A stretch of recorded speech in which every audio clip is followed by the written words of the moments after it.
Brugklassers van het Lodewijk College in Terneuzen hebben de locatie van de campus bezocht. Alle ruim 400 leerlingen mochten op een steen hun naam schrijven.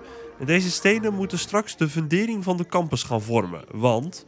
Onze leerlingen zijn ook het fundament van de campus. Maar door de opgelopen vertragingen is het nog maar de vraag of deze leerlingen zelf nog wel gaan rondlopen op het nieuwe terrein. Nou, ik hoop het wel. Ik denk ook dat het mogelijk is, dus wat mij betreft wel. Het zijn brugklassers, dus zeker nog in het Lodewijk College. En het zou misschien ook kunnen dat een aantal leerlingen op het mbo zit. Dus misschien gaan een aantal leerlingen hier 2 jaar zitten. Misschien gaan een aantal leerlingen hier nog 4, 5 jaar kunnen rondlopen.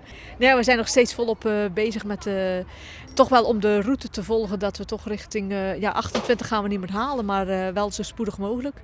Dus nu zijn de gesprekken met de architecten bezig, met 3 architecten. Die lopen heel goed en uiteindelijk voor de zomer komt daar één architect uit voort die het project kan doen. En die kan beginnen tekenen en dan is het echt gewoon het proces gewoon lopen. Nu de verkiezingen achter de rug zijn en er mogelijk een nieuwe coalitie komt, is het nog maar de vraag hoe de vervolgstappen van de campus eruit gaan zien. Ja, het kan ook zeggen dat de politiek zegt we stoppen helemaal met het project. Ik weet het niet, maar er zijn verkiezingen geweest en er zijn nu andere partijen of een andere partij aan zet om verder te gaan. En wat er gebeurt, wat er uit die formatiegesprekken komt, dat weet ik niet. Dat is uit mijn handen. Hoopt u zelf nog door te gaan als wethouder? Het zou heel fijn zijn, ja. Maar dat heb ik ook, nogmaals, dat heb ik ook weer niet in handen. Dus dat ligt gewoon aan de gesprekken die gevoerd gaan worden. Ik ben in ieder geval beschikbaar. Maar als het niet zo is, dan is het ook zo. Hè. Dat is ook politiek.